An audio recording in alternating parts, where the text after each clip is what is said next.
ఇజ్రాయేలీయులు ఐగుప్తులో బానిసలుగా బాధపడుతున్నారు.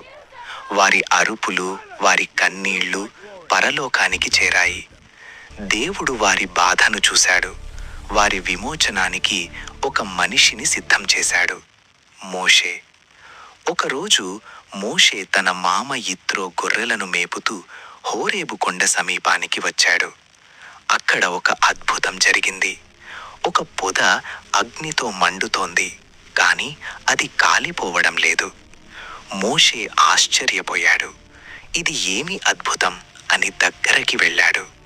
అప్పుడే ఆ పొద మధ్య నుండి దేవుని స్వరం వినిపించింది, మోషే, మోషే. అతను భయంతో చెప్పాడు, ఇక్కడనే ఉన్నాను ప్రభువా. దేవుడు అన్నాడు, నీ చెప్పులు తీసివేయు, నీవు నిలిచియున్న స్థలం పవిత్రమైనది. దేవుడు తనను అబ్రహాము, ఇస్సాకు, యాకోబు దేవుడని తెలియచేశాడు. నా ప్రజల బాధను చూశాను. వారిని ఐగుప్తు నుండి విడిపించుటకు నిన్ను పంపుతున్నాను.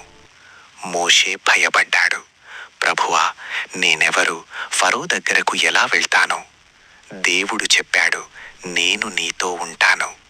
మోషే అడిగాడు, వారు నీ పేరేమిటి అని అడిగితే దేవుడు సమాధానమిచ్చాడు, నేను ఉన్నవాడను, నేను ఉన్నవాడను, నిన్ను పంపుతున్నాడు అని చెప్పు. ఇంకా మోషే సందేహపడ్డాడు, వారు నన్ను నమ్మరు. అప్పుడు దేవుడు అతనికి ఒక అద్భుతం చూపించాడు. నీ చేతిలో ఉన్నది ఏమిటి? కర్ర అన్నాడు మోషే. దానిని నేలపై వేయు. అతను వేయగానే ఆ కర్ర పాముగా మారింది. మోషే భయంతో వెనక్కి తగ్గాడు. దేవుడు అన్నాడు, దాని తోక పట్టుకో. మోషే పట్టుకున్న వెంటనే అది మళ్ళీ కర్రగా మారింది. ఇది దేవుని శక్తికి గుర్తు. తరువాత మోషే ఐగుప్తుకు వెళ్ళి ఫరో ఎదుట నిలబడ్డాడు. నా ప్రజలను విడిచిపెట్టు అని దేవుని ఆజ్ఞను ప్రకటించాడు. ఫరో తన హృదయాన్ని కఠినపరిచాడు. అప్పుడు దేవుడు మొదటి అద్భుతాన్ని చేశాడు. మోషే దేవుని ఆజ్ఞ ప్రకారం నైలు నదిపై తన కర్రను చాపాడు. వెంటనే నది నీరు రక్తంగా మారింది. చేపలు చనిపోయాయి. నీరు దుర్వాసన వచ్చింది. ఐగుప్తు అంతా కలవరపడ్డారు. ఇది దేవుని శక్తి యొక్క ప్రారంభ సూచన. బానిసల విమోచనం ప్రారంభమైంది.